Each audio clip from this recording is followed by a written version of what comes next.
First and foremost, my name is Leah Hoops. I'm from Delaware County, Pennsylvania. I was a poll watcher on the day of election, and I was also present at the counting center in Chester, Pennsylvania.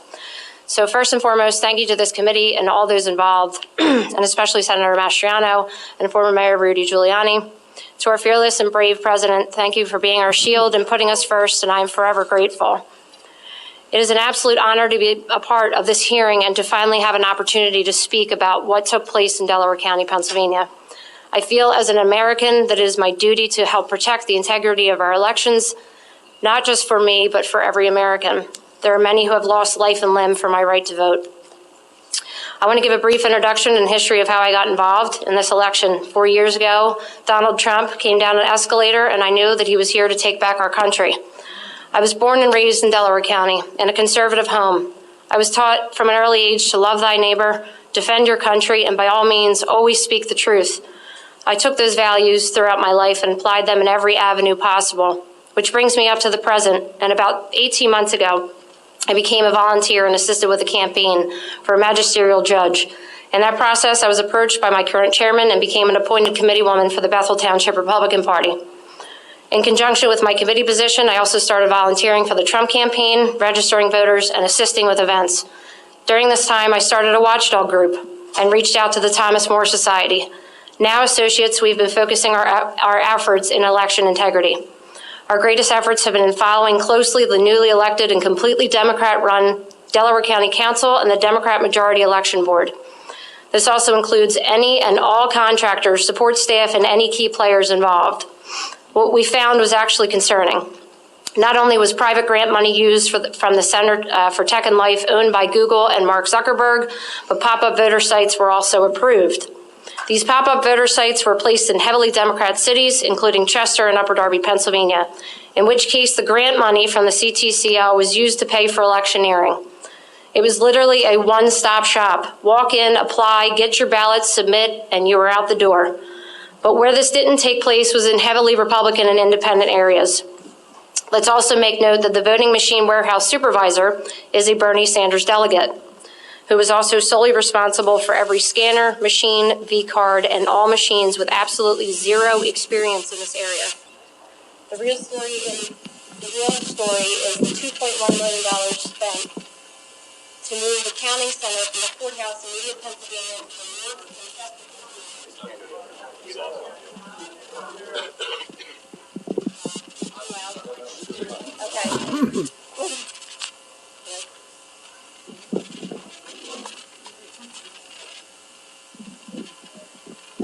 Okay. Okay, sorry. Sorry, I forgot where I was. Okay, so the real story is the $2.1 million spent to move the counting center from the courthouse in Media, Pennsylvania, which has been something that has been done for decades, to the wharf in Chester, Pennsylvania. Let me explain to you the layout of the counting center. It is in the middle of a huge parking lot, which sits back on Seaport Drive next to loading docks. It has multi-million-dollar connections to the company Power HRG and Subaru Park Soccer Stadium. The counting center was on the first floor, in which there were multiple places to bring in ballots in and out of, elevators and many rooms in which workers had access. I was there for 3 straight days. What became of concern was the back room, which had no observers, no line of sight or transparency into the process. There was no cooperation, complete resistance from election night and every day after. It took until our lawyer got an injunction to get into that back room in which pre-canvassing was transpiring. Even with an injunction, which was a joke, we were granted 5 minutes every 2 hours. And the setup was sitting in a chair 20 feet from any physical ballot.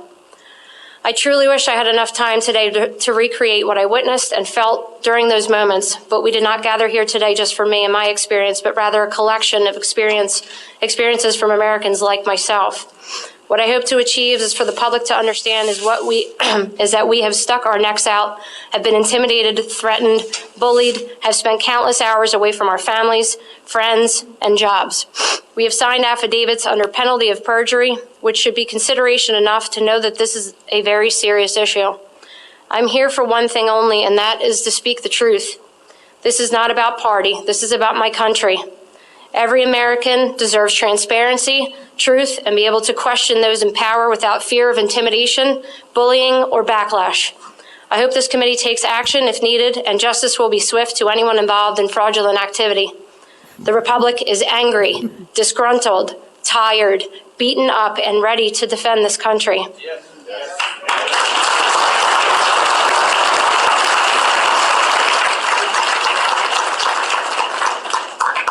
Thank you.